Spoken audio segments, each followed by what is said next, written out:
Continuamos en este espacio de Hacia el Encuentro con Dios, el equipo de NS Perú, aquí desde la blanca ciudad de Arequipa. Estamos tratando de compartir con ustedes, con nuestro invitado, algo de la flor del Carmelo, que hace un ratito comentamos con nuestro invitado, a quien le agradecemos nuevamente, el padre Pierre Martínez Valencia, sacerdote del Instituto del Verbo Encarnado. Padre, nuevamente gracias por estar con nosotros. Buenísimo, yo también estoy súper contento. Padre, decíamos un poco en el primer bloque como introducción histórica y súper interesante porque también hace que uno a veces dice, no, estos los católicos o los creyentes o los sacerdotes, ¿no? Se sacan las cosas debajo de la manga, ¿no? Que sacan este escapulario. Y tiene realmente toda una tradición y un estudio de distintas áreas, ¿no? Teológica, histórica, etcétera. Sí. Y por lo menos hace que uno pueda reflexionar sobre ello, ¿no? No es algo improvisado ni meramente en el sentido no adecuado, solo devocional, ¿no? Claro. Sino profundamente arraigado. Claro, por supuesto. El tema del escapulario está arraigado, primero, no solamente en una visión de la Virgen, o sea, en una visión que tuvo San Simón Stock, y en un mandato personal particular que le pueda dar a una congregación concreta, como los carmelitas, sino que está enraizado en la espiritualidad misma del cristiano, ¿no? O sea, la devoción a la Virgen es una parte esencial de la vida del cristiano. El cristiano ama a Jesucristo, honra a Dios, ¿cierto? Tiene como... Perdón, padre, le voy a voltear la pregunta a lo que usted ha dicho. Entonces, ¿puede haber auténtico cristianismo sin María, sin la Virgen? Yo pienso que si podría haber un cristianismo sin María, Dios nos los hubiera enseñado. Y Dios es el que introdujo a la Virgen en el misterio de la redención. Nadie... El Papa San Juan Pablo II, en esa encíclica tan bonita, la Redentoris Missio, perdón, la Mater Redentoris, ¿no? Redentoris Mater, él nos dice, es Dios el que involucró a la Virgen. O sea, no hubo un obispo, no hubo un papa, no hubo un sacerdote, no fue San José, fue Dios el que, con una santa llamada, le pidió a la Virgen ser la madre de Jesús. Hay un montón de cosas que se pueden decir acerca de esto, pero es Dios el que en la Sagrada Escritura, caiga quien caiga y se enoje quien se enoje, pero es Dios el que en la Sagrada Escritura nos dio una madre, ¿no? Nos dio una madre porque dio al Hijo una madre, dio a su propio Hijo una madre. Esa madre es madre de todos los hombres porque, como decía San Bernardo, el que sea Cristo la cabeza y nosotros el cuerpo, hacen que María Santísima también sea madre de nosotros. Y evidentemente también el que Jesús la haya dejado, ¿no? como nuestra madre, cuando le dejó al discípulo amado en nombre de todos nosotros. Entonces eso hace que María Santísima se inserte plenamente, no de una manera accidental, no de una manera circunstancial, sino plenamente en el misterio de Jesucristo, ¿no? Wow. O sea, si hay un protagonista en la pasión es Cristo, y si hay una persona, una segunda persona en la pasión, es la Virgen María, ¿no? De la cual se habla, de la cual el que ha visto, como dice San Juan, ¿no? El yo que he visto, yo soy el que afirmo estas cosas, ¿no? Y el que afirma que estaba María al pie de la cruz, ¿no? Que estaba ella contemplando al Hijo que moría, que padecía. Y eso para nosotros es evidente una profundización, ¿no? En el misterio de Cristo. El hablar de María no es otra cosa que profundizar en el misterio de Cristo, no es otra cosa que eso. Qué maravilla, esto ya nos va delineando otro tema que vamos a tener con usted que ampliar y es importantísimo, este tema de María. Padre, entonces usted comentaba, explicado un poquito más, entonces, ¿qué significaría esta imagen de advocación de la Virgen del Carmen Perfecto. Para nosotros? Bien, primero que todo esto, como decíamos, está hundido, enraizado en la misma cristiandad, en la misma razón del cristiano, en la profundidad de nuestra fe, ¿ya? Primera cosa. Segundo, pero tiene sus matices, o sea, si bien la Santísima Virgen María es la única Madre de Dios, inmaculada desde su concepción, que la veneramos en su advocación de la Virgen de la Merced, de la Virgen, no sé, de Lourdes, de la Virgen de Fátima, acá de la Virgen de Chapi, y en el caso de la Virgen del Carmen, es la única y misma Madre de Dios. Sin embargo, hay ciertos matices que nosotros podemos considerar de María cuando se ven las distintas advocaciones. O sea, matices de sus virtudes, matices de su vida, matices de lo que es ella, de su realidad como Madre de Dios y Madre de los hombres, cosas que podemos observar en una advocación y que está como de una manera más precisa, más palpable en una advocación que en otra. Entonces, en la Virgen del Monte Carmelo encontramos a María Santísima, que es primero la esposa del Espíritu Santo, ¿no?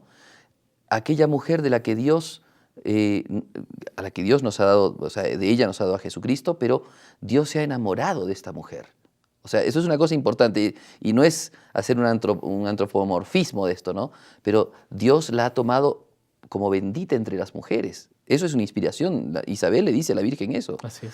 Y Dios la ha amado. El Cantar de los Cantares es un libro que nos ayuda mucho para entender esta espiritualidad cristiana que radica en el amor. Dios nos ama profundamente, pero no nos ama, o sea, no nos trata al estilo de un político comunista que, digamos, habla de la masa, ¿no? Del pueblo o cosas por el estilo. No, Dios a cada uno nos conoce, sabe la cantidad de cabellos que tenemos, dice la Sagrada Escritura, nos conoce perfectamente, sabe nuestro nombre. Antes que fuéramos concebidos, Él ya nos conocía. Bueno, a María Santísima Dios la ha conocido y la ha amado. Y la ha amado profundamente. Y es ella la que asume un nombre, ¿no? Dios le cambia los nombres a las personas para un destino, ¿no? Para destinarlos a algo, para una vocación especial. Así como Jesús le cambió el nombre a San Pedro, que se llamaba Simón, hijo de Juan, yo te digo que tú eres Pedro, a María Santísima Dios le cambió el nombre también, porque ella se llamaba María. Claro que nosotros le seguimos diciendo María, pero el nombre que Dios le da a la Virgen es llena de gracia. Wow. O sea, ese es el nombre que Dios le da a la Virgen. Ese fue el nombre, el cambio de nombre a la Virgen, ¿no? La llena de gracia. Digamos, la Madre de Dios, la Theotokos, también es la que hace la voluntad de Dios, la que jaritomene, o sea, la que hace la que está en gracia de Dios, la que vive en gracia de Dios. Ese es el nombre de María. Entonces, hay una realidad muy espiritual, mística, podríamos decir aquí. Entonces, cuando los hermanos del Carmelo, ¿no? Estos peregrinos que quisieron entrar en un estado de unidad con Dios, de una vida espiritual intensa, quieren ponerse bajo la advocación de María, es porque entienden que María Santísima es esa alma privilegiada por Dios, a la que Dios la ha adornado, la ha convertido en un jardín. El Carmelo es justamente eso, el jardín de Dios. La flor del Carmelo es María Santísima. O sea, en el jardín de Dios, Dios ha puesto una flor hermosísima, es la Virgen María. Es el jardín cerrado, el huerto cerrado del Antiguo Testamento es la Virgen María, en donde Dios cultiva, ¿no? Cosas que no se ven digamos, afuera, en el mundo, en lo exterior, ¿no? No se ven esas cosas. Solamente aquel que indaga un poco, se mete en el misterio de Dios y se adentra en el misterio de María puede contemplar esa realidad mística, profunda del amor que Dios le da a determinadas almas y la respuesta que también, porque eso es también importante, la respuesta de esas determinadas almas al amor de Dios. Entonces, la Virgen del Carmen nos invita también a profundizar más este tipo de unión con Dios. Sí, yo creo que, a ver, yo no lo explico, sencillamente comunico lo que ya han explicado otros y que con mucha mayor teología y experiencia, como San Juan de la Cruz. San Juan de la Cruz, cuando habla de la vida espiritual... Carmelita, ¿no? Claro, San Juan de la Cruz era carmelita, ¿no? Un gran poeta, ¿no? Del siglo de oro de España, ¿no? De la literatura española, pero además un hombre místico, sufrido como él solo, doctor de la Iglesia, doctor en espiritualidad, o sea, maestro de enseñanzas para toda la Iglesia. Él nos dice que el caminar en la vida espiritual, el ir a la vida espiritual, es subir una montaña, el monte de la perfección, que está muy en relación con el Monte Carmelo, pues, ¿no? Y en esa montaña, pues, las primeras partes del subir la montaña son esos momentos en donde uno empieza a experimentar primero la fragilidad de uno, el cansancio, también la fatiga, también empieza a desapegarse, ¿no? De ciertas cosas, del espíritu del mundo, empieza a ser noche oscura en su propia vida, una noche oscura activa primero, que es la penitencia y la austeridad que uno va teniendo, hacerse nada, ¿no? Hacerse noche, por ejemplo, en lo que ve, en lo que escucha, en los sentidos, en la imaginación, en la inteligencia. Está la noche oscura del sentido, la noche oscura del espíritu. O sea, todo eso es el caminito, la subidita que uno va haciendo en la montaña, ¿no? Para poder encontrarse con Dios, ¿cierto? Pero esa montaña, ¿cierto? Ese camino espiritual es una vida mística. Y eso es lo que justamente nos transmite la Virgen del Monte Carmelo, la vida espiritual del cristiano, la vida mística del cristiano. El cristiano no es un hombre para afuera, es un hombre para adentro primero, o sea, entra en un contacto con Dios. Lo que nos hace cristianos es lo que hay adentro de nosotros, ¿no? San Agustín, tarde te amé, hermosura tan antigua, tan nueva, yo te buscaba por fuera, tú estabas dentro, ¿no? Es justamente eso. María Santísima entendió justamente esta realidad de lo interno de Dios. Ella es la esposa del Espíritu Santo porque entendió tan bien al Espíritu Santo, ¿no? Había una comunión tan grande entre el Espíritu Santo y ella. Ella había percibido perfectamente el don de Dios.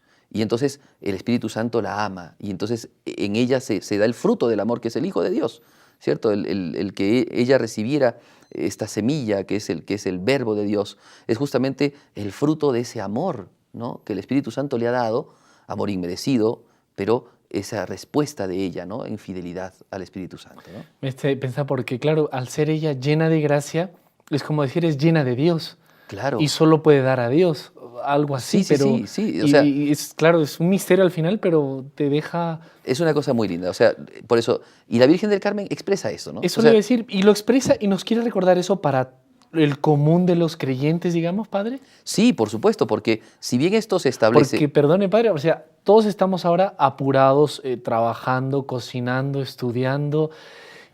O sea, que me hablen de unión mística y Claro. mire eso para las monjitas y esto, ¿no? Claro. Si bien se estableció digamos, en relación a una orden, la orden carmelitana, sin embargo, hasta el escapulario, ¿ves? O sea, hasta el escapulario, que después vamos a hablar de él, es algo que se plantea no solamente para esa orden, sino se abre para toda la iglesia. Y así como, si bien ellos como que plantean una vida espiritual muy cercana a esta cuestión mística entre María, ¿no? Entre María Santísima y el Espíritu Santo, como la madre o la que es justamente la flor, el jardín de Dios, y ellos también están llamados a ser, ¿no? Como congregación, como en su carisma, ¿no? Ellos también están llamados a ser esas flores de Dios que florecen místicamente, ¿cierto? Sin embargo, esto se abre para toda la iglesia porque esto no está encerrado a determinadas cosas, a determinadas personas, eso se abre para todos. La Virgen, por eso, del Carmen es una devoción abierta a toda la iglesia, y la Virgen del Carmen nos expresa que todos, carmelitas, no carmelitas, terciarios, porque hay terciarios carmelitas, pero también los que no son carmelitas, pero son devotos de María Santísima y de María Santísima en su advocación del Carmen, son también o pueden llegar a ser también ese jardín de Dios, esas florcitas, ¿no? Que brotan del jardín de Dios. No quiero dejar de lado esto, Santa Teresita, otra hija del Carmelo, también doctora de la iglesia, en ese libro tan bonito, En la historia de un alma, ella se cuestionaba, ¿no? ¿Por qué no todos son santos, no? Esa primera parte, que es tan bonita, ¿no? Es un libro muy interesante, muy cándido el libro de Santa Teresita. ¿Por qué hay santos como San Pablo o San Agustín, que son flores grandes y firmes en el jardín de Dios, y después, digamos, nosotros que no somos para nada santos como ellos, ¿no? Con una conversión tan grande, con una vida mística tan alta, y nosotros que una santidad tan pobre, tan pequeña? Y entonces se dio cuenta que lo que pasa es que la santidad es un jardín, ¿ves? El Monte Carmelo es un jardín de Dios. Y en el jardín, claro que hay rosas hermosas y girasoles enormes, pero también hay clavelitos, también hay, ¿no? Geranios chiquitos, que florecen, tal vez no de manera tan espléndida como los otros. Esa es la santidad en la iglesia, ¿ves? Entonces pueden crecer hermosas flores, ¿no? Qué sé yo, narcisos hermosos en el jardín de Dios, pero también estamos nosotros, que en nuestra pequeñez, en nuestra debilidad, también podemos florecer, ¿no?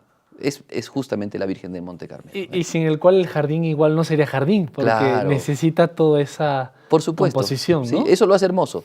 Eso lo hace hermoso, ¿no? Perfecto, Padre. Nos toca ir a la siguiente pausa y no sé si vamos a hacer un capítulo 2 porque se nos va tan rápido, pero le invito a una brevísima pausa y para que continuemos con, a lo mejor, como usted me decía, ya esta actualidad, ¿no? Y cómo vivir esta espiritualidad. ¿Le parece? Perfecto, buenísimo. Sí. A los amigos de NS Radio y Televisión les invitamos a una brevísima pausa. Les recuerdo nuestros números de contacto para sus consultas, comentarios, la próxima vez que esperamos tener al Padre Pierre también. Les recuerdo, en Lima el teléfono es el 240-0039.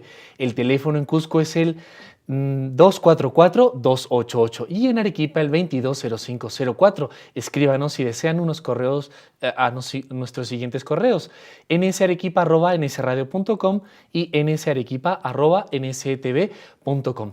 una brevísima pausa y enseguida ustedes ya busquen su escapulario, vean dónde lo consiguen, que el Padre ya nos va a comentar más de estos, concretamente más de la devoción a la Virgen del Carmen. Enseguida continuamos en Hacia el Encuentro con Dios.